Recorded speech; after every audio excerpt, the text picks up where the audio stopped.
Hello to all. Wind and Storm, chapter number 14. So, what is wind? The moving air in the atmosphere is called wind. Means आप लोग कहते हो कि हाँ आज ठंडी हवा चल रही है, आज गर्म हवा चल रही है, तो जो हवा चलती है उसे हम बोलते हैं विंड। जो भी आपकी एयर होती है वो आपके अराउंड रिवॉल्व होती है आपके एटमॉस्फेयर में, उसे हम बोलते हैं विंड। सो सी ये कैसे कॉज होती है, जो भी हमारी अर्थ के एटमॉस्फेयर में जो अनइवन हीटिंग होती है जो हमारे सन से रिफ्लेक्ट होकर आती है, उसे हम उसी की ही वजह से जो है विंड फ्लो होती है। ठीक है। नेक्स्ट, आपको पता है जब हमारी हीट यानी कि जब हमारी एयर हीट हो जाती है, वार्म हो जाती है, तो वो एक्सपेंड करना स्टार्ट कर देती है। ठीक है। और वही रिवर्सिबल प्रोसेस में क्या होता है, जब हमारी एयर ठंडी हो जाती है तो वो उसकी जो डेंसिटी है वो इंक्रीज़ हो जाती है और हैवी हो जाती है।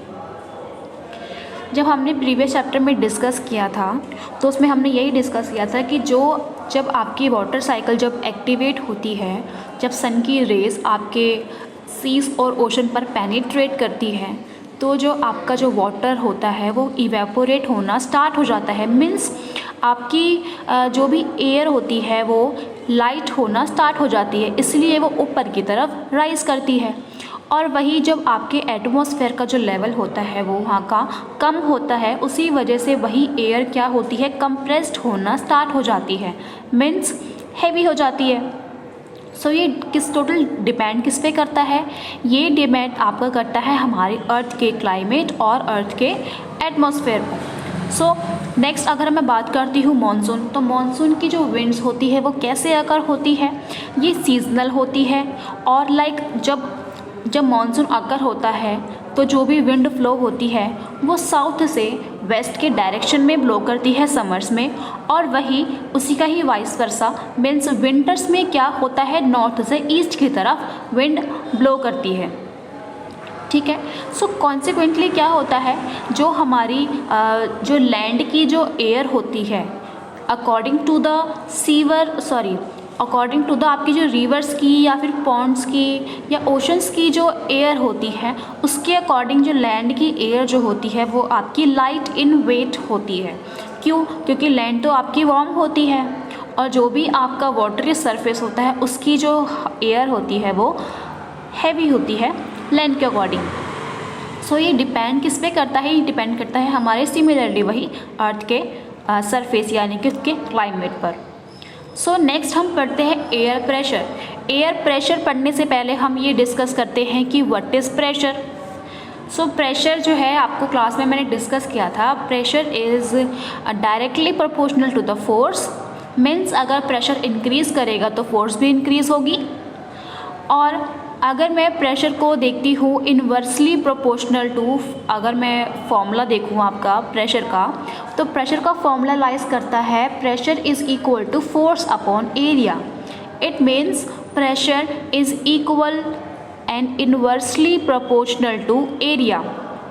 अगर हम प्रेशर को इंक्रीज़ करेंगे तो जो आपका एरिया है वो डिक्रीज़ हो जाएगा, और जब आप एरिया को इंक्रीज़ करते हैं तो आपका जो प्रेशर है वो डिक्रीज़ हो जाएगा। तो ये है आपका प्रेशर और एरिया, ये दोनों एक दूसरे पे इन्वर्सली प्रोपोर्शनल रहते हैं। अब हम बात करते हैं हमारी एयर की एक्सपेंशन के ऊपर। ठीक है।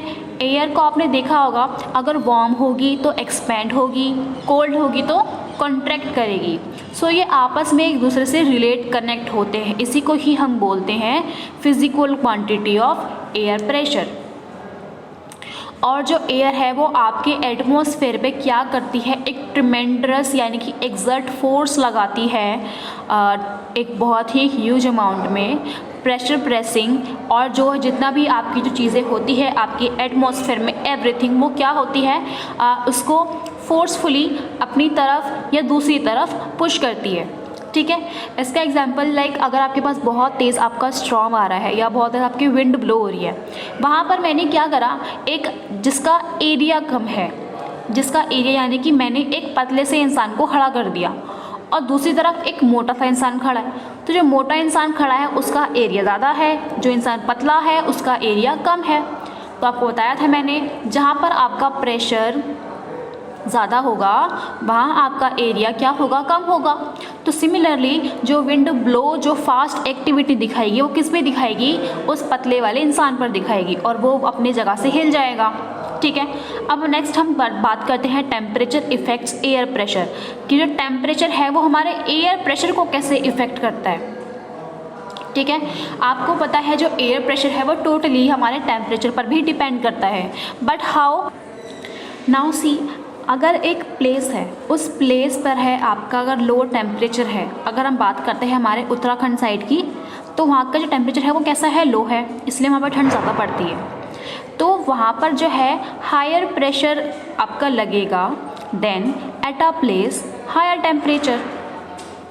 अभी मैंने बताया जैसे कि जहाँ पर आपका लो टेम्परेचर होगा, जहाँ चीज़ें आपका जो एरिया है वो लो कंसंट्रेशन पर होगा, वहाँ प्रेशर आपका हाई एक्सर्ट करेगा।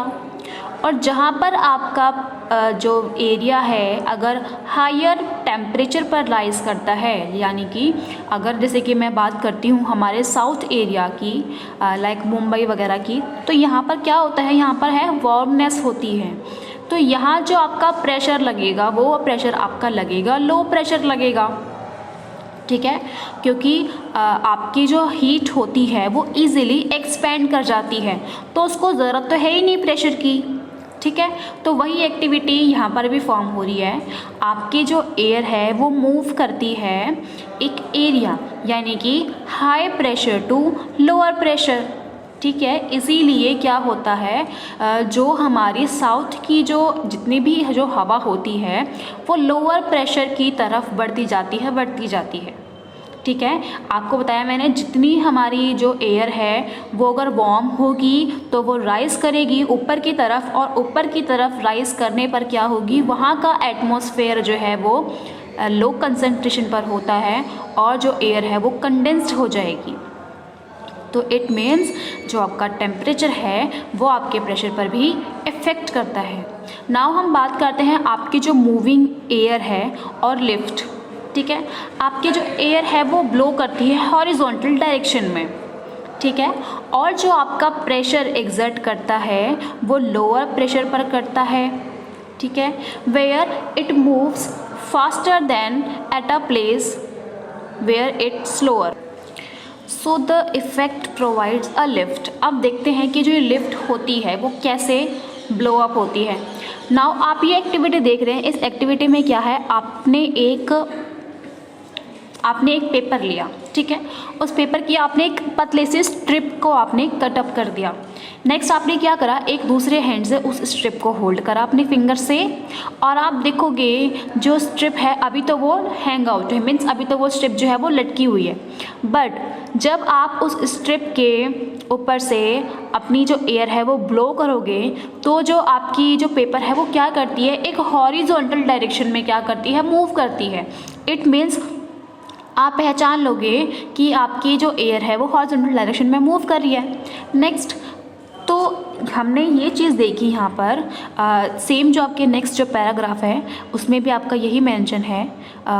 जैसे जैसे कि आपकी जो विंड है वो राइज अप करती जाएगी तो धीरे धीरे आपकी जो स्ट्रिप है वो हॉरिजॉन्टल डायरेक्शन में मूव होती जाएगी। सिमिलरली आपने एक चीज़ देखी होगी कि जिन घरों के ऊपर, लाइक जो झोपड़ी वाले घर होते हैं, उनके ऊपर एक टिन की जो है वो रूफ़ होती है। ठीक है, तो वो अटैच नहीं होती। आपने देखा है कि जब बहुत तेज़, जब आपकी लाइक आंधी तूफान जब आते हैं तो वो जो ऊपर की जो कवरिंग होती है टिन की, वो एकदम से वो जो स्ट्रॉम है उसको हटा ले जाता है। क्यों? क्योंकि जो प्रेशर जो एग्जर्ट हो रहा है आपके रूफ़ के ऊपर, वो प्रेशर क्या है, हाई एग्जर्ट हो रहा है। और जो प्रेशर जो आपके जो घर के अंदर एग्जर्ट हो रहा है, यानी कि रूफ़ के अंदर क्या है, वो प्रेशर जो है आपका कम है अकॉर्डिंग टू द बाहर के प्रेशर से। तो इट मीन्स क्या हुआ, ये दोनों जो है वो इम्बैलेंस हुए। इम्बैलेंस होने की वजह से क्या हुई, जो आपकी जो रूफ़ थी वो लिफ्टेड अप हो गई, मीन्स वहाँ से हट गई। तो ये प्रोसेस था आपका लिफ्टेड का। नेक्स्ट हम बात करते हैं कैरेक्टराइज्ड ऑफ विंड। तो विंड जो है वो आपकी कैसे आकर गिरती है। आपने देखा होगा कि इस जो एक एफर्ट्स जो लगते हैं विंड को, हम 2 पैरामीटर से इसको हम मेजर करते हैं। पहला जो है आपका wind direction which tells us where it is headed. आपकी जो ये विंड वेन का जो डायग्राम है वो आपको बताता है कि जो उसका हेड है वो किस तरफ है, ठीक है। तो आपकी विंड ये बताती है कि किस तरफ से वो विंड जो है वो ब्लो कर रही है। जहाँ जिस डायरेक्शन में विंड ब्लो करेगी उसका जो हेड है वो वहीं मूव करेगा। नेक्स्ट, जो विंड की जो स्पीड है वो भी बताती है। कैसे? जितना जो आपकी विंड की जितनी भी स्पीड होगी उसी तेज़ी से ये क्या करेगा, उसको रोटेट होता रहेगा। तो ये क्या है? विंड है, विंड वेन एक इंस्ट्रूमेंट है। नेक्स्ट, इसको हम देखते हैं कि विंड वेन कैसे अकर करता है। जो आपकी विंड वेन है ये एक इंस्ट्रूमेंट है जो यूज़ करता है डायरेक्शन फाइंड करने में कि विंड किस डायरेक्शन में फ़्लो हो रही है, उसे हम बोलते हैं विंड वेन। सो इस चैप्टर में अभी इतना ही। नेक्स्ट चैप्टर में हम डिस्कस करेंगे about the next topic. Till then आपको इसमें कोई भी प्रॉब्लम है विंड और स्टॉर्म के अकॉर्डिंग तो आप पूछ सकते हैं मुझसे क्लास में।